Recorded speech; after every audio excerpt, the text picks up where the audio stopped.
Hello, my name is Jamie, and today I am doing a book review on The Old Curiosity Shop by Charles Dickens. I started this book back around Christmas time because I love reading Charles Dickens around Christmas. And I don't know when I'm posting this video, but I finished it in April. So it took me a bit. It's a bit of a big read, but Charles Dickens always is, and it's always worth the read. So let me tell you about the story first. So the story centers around two main characters, Nell and her grandfather. Nell and her grandfather live in the Old Curiosity Shop, and it's this building that is filled with oddities. I really can't tell you more than that. I'm not sure what a curiosity shop is. I just had this picture in my mind of like knickknacks, almost like an antique store, knickknacks and interesting things, maybe magic trick type things that kids would be interested in, old things, just weird items that maybe can be sold or collected. That's what I think of when I think of a curiosity shop. But Nell and her grandfather live in this curiosity shop. And unbeknownst to Nell, all grandfather's money has dwindled away because he has a gambling problem. He is so afraid that Nell will end up on the streets that he was gambling to try to make more money to take care of her. But the opposite of what he intended happened. He bet away all the money and now they are destitute. And one of the people that the grandfather owes money to is this dwarf named Mr. Quilp, who's just a horrendous character. The entire book, he is completely awful. And when you read about him and some of the stuff he does, I think he's a little bit insane as well. Like, this character is crazy. So when Mr. Quilp finds out that grandfather is out of money, he swoops in and takes possession of the Old Curiosity Shop, this huge building, while Nell and her grandfather are still in it. And Quilp proceeds to sell all the items in the shop, as well as the building, I believe. That part was a little hazy. I can't remember if he sold the building or it was just up for rent or if it's condemned or what, I don't know.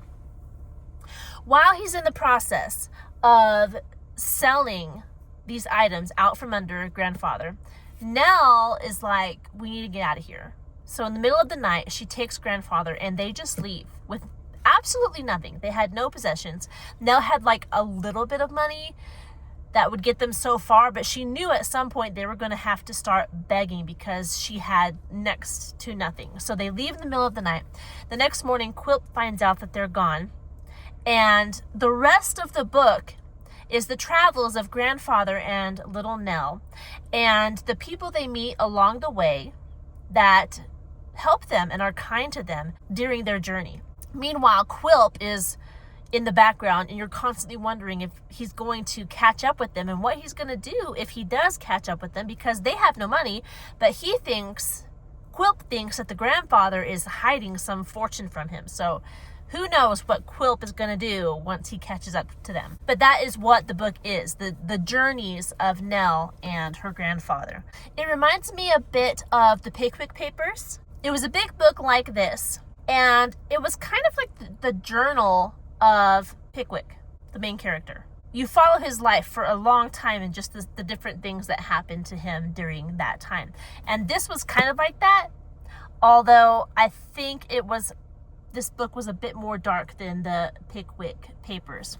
And I always marvel at how Charles Dickens can deal with such dark matter, but also kind of with a dark humor.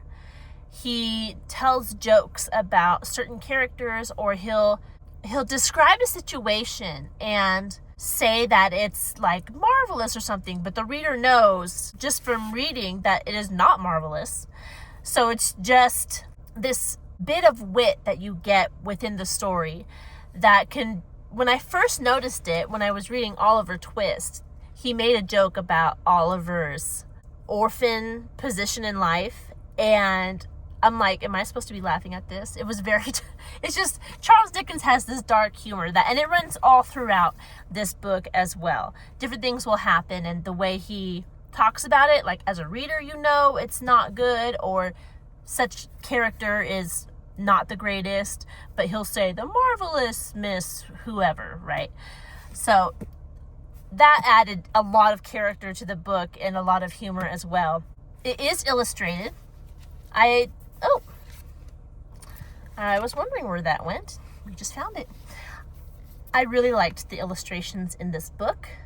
They were done really well. Here's one. They're very detailed.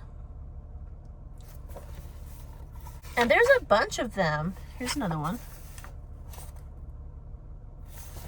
Most of the pages are like this, and every chapter begins with the little picture of Nell and her grandfather on their journey. At least my edition does. This is the Reader's Digest edition. And this is what an opening chapter looks like, with a black illustration, but all the other illustrations kind of have this sepia brown look to them. But there's a lot of illustrations. There's another. And I just enjoyed them throughout the entire book. They added to the story. They got your imagination going with what was going on in the room at the time, because sometimes when these old authors, oh, this is a neat one. Lots of contrast in that picture. When these old authors take a page or two to describe the room, sometimes you get lost in the description. So when there's an illustration to show what has been said, it's always nice. But this story has a lot to it, like Charles Dickens novels usually do. There's a lot about the poor. There's a lot about people who both take advantage of the poor and those who help the poor. And you learn a lot from little Nell, the girl, who is content wherever she is. She doesn't want to be rich. She just wants to be with her grandfather. And her heart is to take care of her grandfather, even in the saddest situations that they find themselves in. She is there for him, and she sacrifices herself for him. So you see a lot of good and beauty in the character of Nell, and that was intentional. Charles Dickens talked about Nell as someone that he wanted the other characters in the book and in the universe to learn from her example. So lots of good in this book. Definitely worth the read. I highly recommend it. Let's see real quick. This edition, because there are so many editions of Charles Dickens books out there now. I don't know what edition you're going to pick up. But this edition has 525 pages. And the original Old Curiosity Shop was first published in 1841. That's a long time ago. It says the illustrations from the 1897 version are what is in this book. So that's pretty cool. That's pretty neat.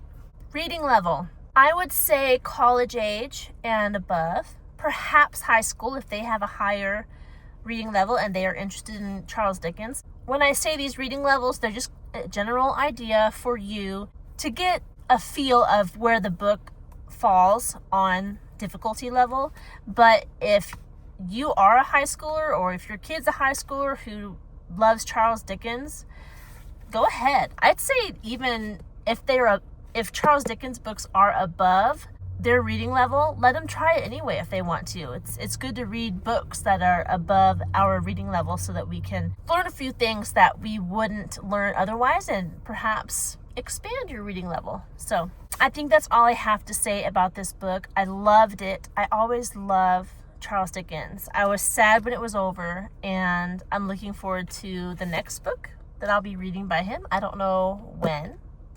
Probably close to Christmas time, because that's when I get the itch to read Charles Dickens books. And there you have it. I hope you're doing well.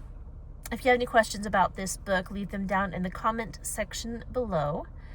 If you want to see more content like this, like this video and subscribe to this channel, and I will see you in our next one. Goodbye.